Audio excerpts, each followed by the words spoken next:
ముఖ్యమంత్రి వైఎస్ జగన్మోహన్ రెడ్డి పేదల కోసం ఎన్నో విప్లవాత్మకమైన పథకాలకు శ్రీకారం చుట్టారని ఏపీఎఫ్డీసీ చైర్మన్ పోసాని కృష్ణమురళి అన్నారు. ఒక్క రూపాయి కూడా లంచం లేకుండా డైరెక్ట్ గా లబ్ధిదారుల ఖాతాలో నగదు జమ చేశారని పోసాని చెప్పుకొచ్చారు. సీఎం జగన్ తీసుకొచ్చిన పథకాలు వారి జీవితాల్లో మార్పులు తెస్తున్నాయని, డబ్బున్న వారు సైతం స్వచ్ఛందంగా పేదలకు సాయం చేయడం లేదా, అలాగే ప్రభుత్వం చేస్తే తప్పేంటని ప్రశ్నించారు. చంద్రబాబు ఎప్పుడైనా సంపద సృష్టించారా? ఆయన హయాంలో రెవెన్యూ లోటు బడ్జెటే ఉందని జనాన్ని మోసం చేస్తూ ఇంతకాలం చంద్రబాబు కాలం వెళ్లదీశారన్నారు. ఇలాంటి డౌట్ ఉన్న ప్రజలు చాలా మంది ఉంటారు కదా. అందుకని నేనేమనుకుంటున్నానంటే చంద్రబాబు నాయుడు గారి గురించి మీరు తీసేయండి, అతను ఏమన్నాడో తర్వాత చెప్తా. జగన్మోహన్ రెడ్డి గారు పప్పు బెల్లాలాగా పెట్టకపోయి ఉంటే ఈ పాటికి ఆంధ్రప్రదేశ్ చంద్రబాబు లాంటి ఒక అవినీతి పరుల చేతుల్లో పేదవాళ్ళు నాశనం అయిపోయేవాళ్ళు. ఎందుకంటే పేదవాళ్ళని ఇంకా పేదవాళ్ళగా చేసేవాళ్ళు. ఎందుకంటే మీకు తెలుసు ఎప్పుడు అభివృద్ధి ఎక్కడా అంటే నేనేం చెప్తానంటే, అభివృద్ధి ఒక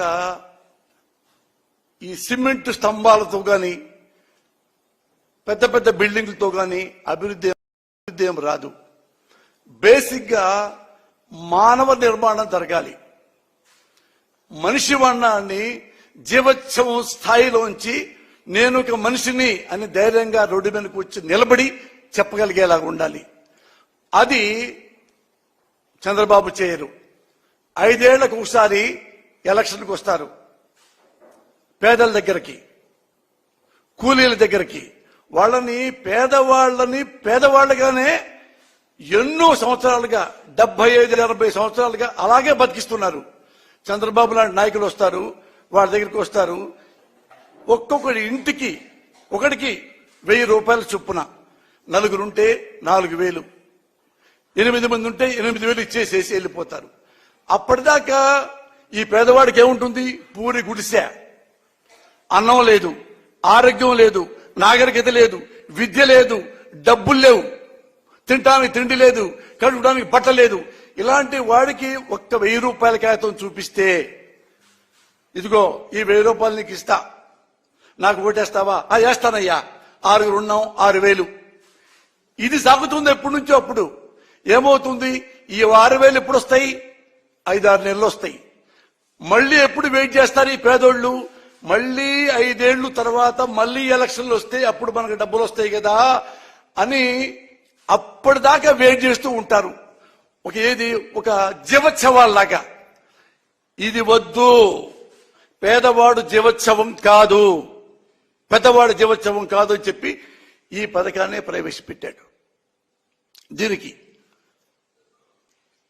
అన్ని చదువులు కానీ, విజ్ఞానం కానీ, నాడు నేడు అన్నా కానీ, ఆరోగ్యం అన్నా కానీ, మీ ఇంట్లో బట్టలు లేవు, అన్నం లేదు, కూడు లేదు, గుడ్డ, ఇన్ని చూసి ఈ పథకాలు ప్రవేశపెట్టాడు.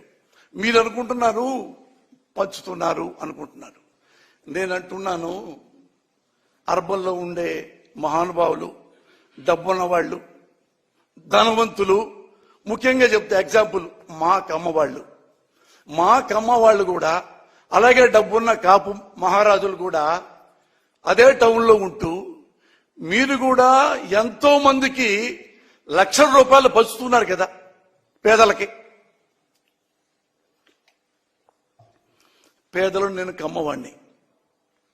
అరే ఊళ్ళలో మన కమ్మవాడు ఉన్నాడు, వీడు బాగా చదువుతున్నాడు, వీడి డబ్బులు లేవు అని వాడికి 10,000 5,000 ఇచ్చుకుంటూ ఈ మనం ఇస్తే వాడు చదువుకొని మనలాగే పెద్దాడవుతాడు కదా అని వీళ్ళు డబ్బున్న కమ్మవారు డబ్బు లేని పేదవాళ్ళకి, డబ్బున్న కాపు నాయకులు రాజకీయ నాయకులు కాదు. గుంటూరులో ఉన్నారు చూడండి, మన మహానుభావుడు గుంటూరులో తులసి రామచంద్ర ప్రభు. అతను కొన్ని వందల కాదు వేలాది మంది కాపు కుర్రోళ్ళకి, అబ్బాయిలకి తన సొంత డబ్బులతో లక్షల్లో చదివిస్తున్నాడు. అలా మీరు డబ్బులు ఇస్తున్నారు కదా. అలాగే నేనే ఎగ్జాంపుల్. నేను ఇక్కడికి పేదవాడిని. నేను 7th క్లాస్ పెద్దకాకంలో చదివా.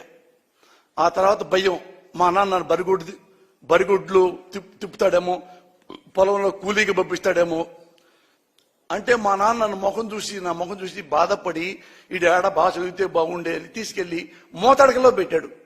తను వాళ్లే గుండెల్లో సర్దుకొని బాధ పడ్డాడు. ఇప్పుడు మళ్ళీ ఈయన వచ్చేసి ఏసనే చిరంజీవి మా తమ్ముడు పార్టీ పెట్టాడు.